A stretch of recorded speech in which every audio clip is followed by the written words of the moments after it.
और अब खबरें विस्तार से। राजस्थान में सीएम के नाम के लिए हो रहा इंतजार कल खत्म हो सकता है। कल बीजेपी विधायक दल की बैठक होगी और इसके लिए पार्टी के तीनों पर्यवेक्षक जयपुर पहुंचेंगे। बैठक के बाद सीएम के नाम का ऐलान हो सकता है। राजस्थान में सीएम पद की रेस में आधा दर्जन से ज्यादा चेहरे शामिल हैं। विधायक दल की बैठक की तारीख तय होने के बाद बीजेपी में अब हलचल और तेज हो गई है। पार्टी पदाधिकारी विधायक दल की बैठक की तैयारियों में जुट गए हैं।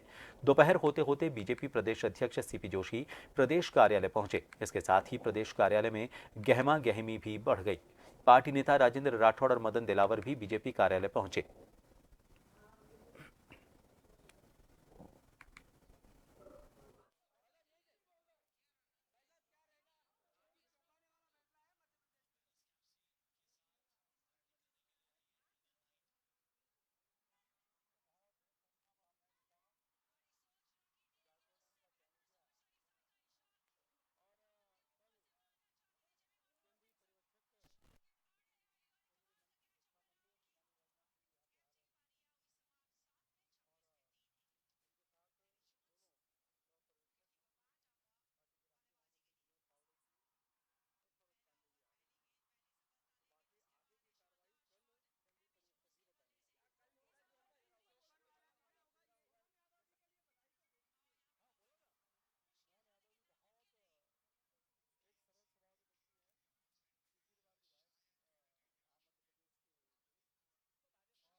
और सीधा रुख करेंगे जयपुर में भाजपा मुख्यालय का। हमारे वरिष्ठ सहयोगी सुदर्शन सिंह शेखावत इस वक्त वहां पर मौजूद हैं।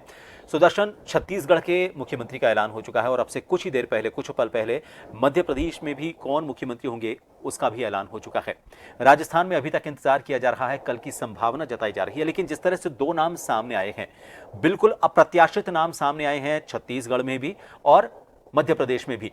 क्या माना जाए, इन दोनों नामों के बाद राजस्थान में भी कोई ऐसा अप्रत्याशित नाम सामने आ जा सकता है जिसको जो चर्चाओं में ही नहीं हो, अचानक से एक नया नाम? क्या संभावना नजर आ रही है? जी बिल्कुल, आपने सही कहा है। और थोड़ी देर पहले जो बीजेपी के प्रदेश प्रभारी हैं अरुण सिंह,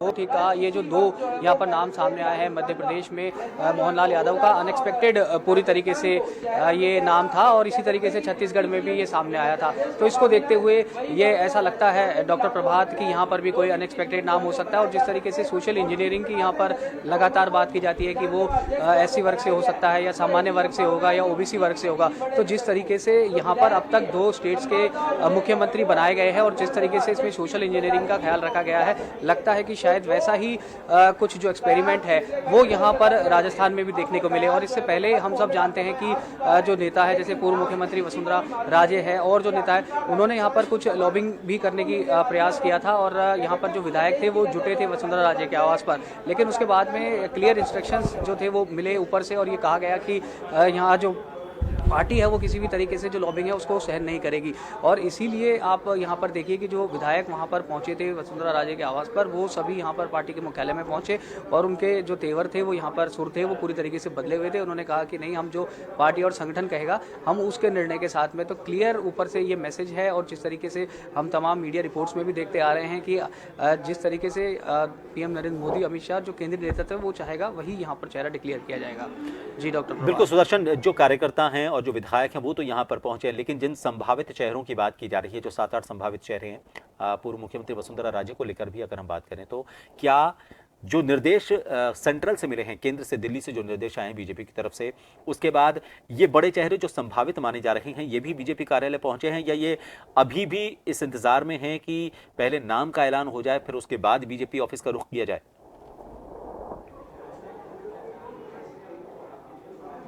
जी बिल्कुल। देखिए, तमाम जो यहाँ पर अगर हम बात करें तो विधायकों के जो पहुँचने का सिलसिला है डॉक्टर प्रभात, वो यहाँ पर जारी था। और उसके अलावा अगर हम यहाँ पर बात करें, राजेंद्र राठौड़ जो थे वो भी मीडिया से मुखातिब हुए थे। उसके अलावा अगर हम बात करें तो जो महामंत्री हैं यहाँ भजन लाल शर्मा, जो सांगानेर से विधायक भी चुनकर आए हैं, वो भी यहाँ पर मीडिया से मुखातिब हुए थे। और उन्होंने साफ तौर पर ये कहा है कि जो निर्णय होगा वो यहाँ पर पर्यवेक्षक पहुँच रहे हैं। कल जिस तरीके से यहाँ पर समय भी निर्धारित किया गया कि 1 बजे यहाँ पर विधायकों को बुलाया गया है, 1:30 से 3 बजे तक यहाँ पर पंजीयन और भोजन होगा, और उसके बाद में 4 बजे विधायक दल की बैठक होगी। उसमें ये तय किया जाएगा, उसमें नाम का ऐलान किया जाएगा। अभी ये हम मान सकते हैं डॉक्टर प्रभात 5 बजे का समय है, और करीब करीब कल इसी समय का वक्त होगा जब ये पूरी तरीके से क्लियर हो जाएगा कि राजस्थान का जो अगला मुख्यमंत्री है वो कौन होगा। लेकिन ये आपने जो सवाल पूछा, बेहद ये यहाँ पर इसका जवाब देना भी अहम है डॉक्टर प्रभात, क्योंकि धड़कनें यहाँ पर जरूर बढ़ गई हैं जो संभावित चेहरे और नाम यहाँ पर चल रहे थे उनकी। क्योंकि जिस तरीके से दोनों जो स्टेट्स हैं, छत्तीसगढ़ और मध्य प्रदेश, वहाँ पर जिस तरीके से एक्सपेरिमेंट किया गया है और अनएक्सपेक्टेड फेसेस हैं जहाँ पर चीफ मिनिस्टर्स के दोनों ही, तो वैसे में अगर यहाँ पर देखा जाए तो जिन लोगों के नाम चल रहे थे उनकी भी यहाँ पर कुछ धड़कनें बढ़ गई है कि आखिर कहीं उनके साथ ऐसा ना हो कि राजस्थान में भी कोई ऐसा चेहरा सामने आए। जी सुदर्शन, एक सवाल और, यहाँ पर राजस्थान में ये भी खास तौर पर ये देखा जा रहा है कि कोई विधायक या फिर गैर विधायक, हो सकता है किसी सीट से वापस चुनाव लड़ाया जाए, सेंट्रल के कुछ बड़े चेहरे हैं और बीजेपी के बड़े नेता हैं जिनको मुख्यमंत्री के चेहरे के तौर पर देखा जा रहा है, जो गैर विधायक हैं। लेकिन इन 2 राज्यों की हम बात करें, मध्य प्रदेश और छत्तीसगढ़ की, तो क्या लगता है कि कुछ सवालों के जवाब, विधायक और गैर विधायक अगर हम देखते हैं तो इनमें से कुछ सवालों के जवाब उन दोनों राज्यों के मुख्यमंत्रियों के ऐलान के बाद मिल चुके हैं, अब कुछ ही सवाल बाकी हैं, या फिर अभी भी यहाँ सवाल बना हुआ है कि हो सकता है कोई वर्तमान विधायक में से चुना जाए और हो सकता है कोई गैर विधायक को अचानक से सामने लेकर आया जाए? नहीं, बिल्कुल डॉक्टर प्रभात, आपने सही कहा कि ये भी यहाँ पर एक चर्चा है और चर्चाओं का बाजार इसको लेकर भी गर्म है कि शायद ऐसा भी हो सकता है कि कोई गैर विधायक भी यहाँ पर राजस्थान का जो मुख्यमंत्री उसको बनाया जा सकता है, डिक्लेयर किया जा सकता है। राजनाथ सिंह यहाँ पर पहुँचेंगे और उसके बाद में जिस तरीके से समय का निर्धारित किया गया है, कल करीब करीब हम मान के चल सकते हैं कि अभी लगभग 5 सवा 5 का समय है, तो कल लगभग इसी समय 24 घंटे बाद में ये क्लियर हो जाएगा। लेकिन ये आपने बिल्कुल ठीक कहा है कि ये भी पब्लिक डोमेन में है और यहाँ पर कार्यकर्ताओं और पदाधिकारी जो यहाँ पर है उनमें भी इस तरह की चर्चा थी कि शायद किसी गैर विधायक को भी राजस्थान की कमान सौंपी जा सकती है और बाद में यहाँ पर चुनाव करवाया जा सकता है। डॉक्टर प्रभात, बहुत बहुत शुक्रिया सुदर्शन, तमाम जानकारी के लिए। आप बने हुए वहाँ पर लगातार अपडेट दे रहे हैं काफ़ी समय से, और उम्मीद करते हैं कि ठीक 24 घंटे बाद कुछ नया फैसला सामने आए। लेकिन जिस तरह के 2 एक्सपेरिमेंट मध्य प्रदेश में हुए हैं और छत्तीसगढ़ में हुए हैं, हो सकता है कोई एक और नवाचार राजस्थान में देखने को मिले। लेकिन फिलहाल ये सभी संभावनाएं हैं, ये सभी अटकलें हैं। कौन चेहरा होगा, जिस तरह से उन 2 राज्यों में पता नहीं चल पाया अंतिम वक्त तक, आखिरी वक्त तक, यहाँ पर भी यही लग रहा है कि आखिरी वक्त तक कुछ पता नहीं चल पाएगा। राजनाथ सिंह पहुंचेंगे, मीटिंगें होंगी, नाम भेजा जाएगा और फिर दिल्ली से किस नाम पर मोहर लगती है देखना होगा।